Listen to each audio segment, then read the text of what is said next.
Halo semuanya, Bapak, Ibu, teman-teman OMK, dan adik-adik yang luar biasa. Selamat datang di renungan kita hari ini. Nah, ngomong-ngomong soal pesta, siapa sih yang nggak suka pesta ulang tahun? Makan-makan, ngumpul bareng, penuh sukacita kan? Tapi kali ini kita nggak ngerayain ulang tahun biasa. Ini ulang tahun kita semua, sebagai satu keluarga besar umat beriman. Coba perhatikan angka ini, 50.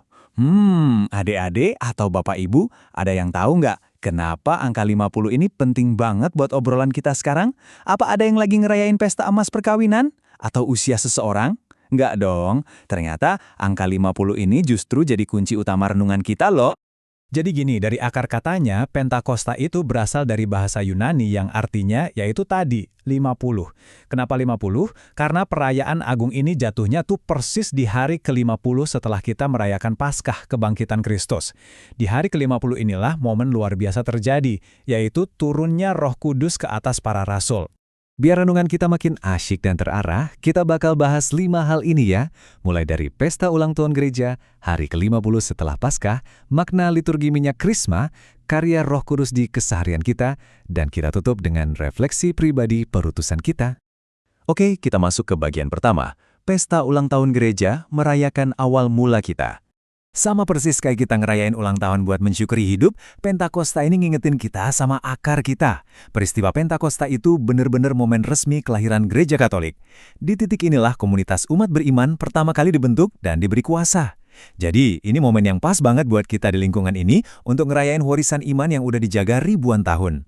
Coba deh bayangin, Roh Kudus itu kayak api unggun yang nyala terang benderang di tengah malam yang dingin banget. Nah, api Roh Kudus inilah yang nyalain hati kita waktu kita lagi ngerasa dingin, cemas, atau lagi malas-malasnya ke gereja. Dia ngasih kita kehangatan kasih, cahaya buat nuntun jalan, dan pastinya ngasih semangat yang menyala-nyala biar kita bisa ngejalanin iman dengan penuh sukacita.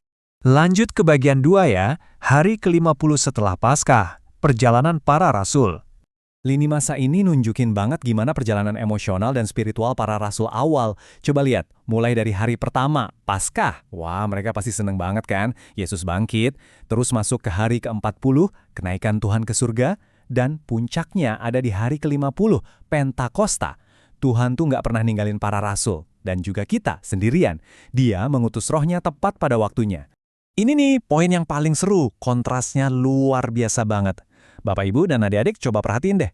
Sebelum Roh Kudus turun, para rasul itu sembunyi ketakutan di ruang atas. Pintu dikunci rapat-rapat. Tapi begitu Roh Kudus datang, terjadi perubahan yang drastis. Ketakutan mereka langsung hilang, diganti sama keberanian yang luar biasa buat keluar, berani bicara, dan langsung memulai misi universal Gereja Katolik ke seluruh penjuru dunia. Dan di hari itu juga, terjadi keajaiban yang benar-benar bikin merinding. Orang-orang dari macam-macam bangsa, beda budaya, beda bahasa, tiba-tiba bisa ngerti kabar baik Injil pakai bahasa ibu mereka sendiri-sendiri. Inilah hebatnya karya Roh Kudus. Dia merajut keberagaman jadi satu iman yang utuh. Persis banget kan sama keberagaman umat di paroki dan lingkungan kita sendiri? Sekarang bagian ketiga, makna liturgi minyak Krisma sebagai tanda kehadiran Roh. Ajaran gereja kita dengan jelas bilang gini, pengurapan dengan minyak Krisma melambangkan hadirnya Roh Kudus. Jadi, kapan aja nih Bapak Ibu atau adik-adik ngeliat ritual pengurapan dengan minyak Krisma di altar waktu perayaan liturgi, ingat terus ya, itu bukan sekedar ritual biasa. Itu benar-benar simbol kasat mata kalau Roh Kudus itu hadir secara nyata, mengurapi, dan selalu menyertai kita semua. Lanjut ke bagian keempat, karya Roh Kudus sehari-hari, Sang Penolong kita.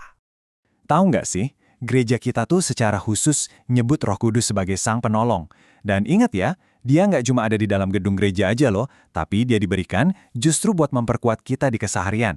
Waktu kita lagi sedih, gagal, atau lagi capek sama tugas rohani sehari-hari, Roh Kudus inilah yang jadi sosok penghibur kita.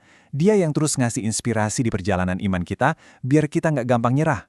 Terus, praktisnya di hidup kita itu gimana sih? Menghidupi panggilan Roh Kudus buat bawa kasih, keadilan, dan damai, gampangannya gini. Buat Bapak itu di rumah, ya berarti harus ekstra sabar ngadepin anak-anak, bener nggak?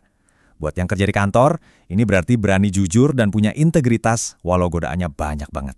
Dan buat kita semua di lingkungan ini, ya berarti rukun-rukun sama tetangga, jaga kedamaian, dan saling gotong royong. Itu semua tuh buah nyata dari karya Roh Kudus. Akhirnya kita sampai di bagian kelima, refleksi pribadi perutusan kita untuk memperbarui iman. Ibaratnya nih, mumpung gereja lagi ulang tahun, kita juga mesti punya resolusi dong. Kita diundang untuk ngelakuin 3 langkah sederhana tapi kuat ini. Pertama, yuk buka hati kita lebar-lebar buat nerima bimbingan Roh Kudus. Kedua, kita perbarui lagi komitmen iman pribadi kita. Dan ketiga, kita harus berani jadi saksi Kristus di tengah dunia yang perubahannya cepat banget ini. Mau masih anak-anak, remaja, sampai oma-opa, ini panggilan buat kita semua loh. Sebagai penutup obrolan renungan kita hari ini, saya mau ngajak kita semua mikirin satu pertanyaan penting ini. Apakah kita sungguh siap membuka hati bagi bimbingan Roh Kudus setiap harinya? Coba deh bawa pertanyaan ini, renungin, atau obrolin bareng-bareng pas lagi kumpul sama keluarga nanti. Terima kasih ya sudah belajar bareng hari ini. Yuk kita bawa terus semangat api Roh Kudus itu di hidup kita sehari-hari. Tuhan memberkati.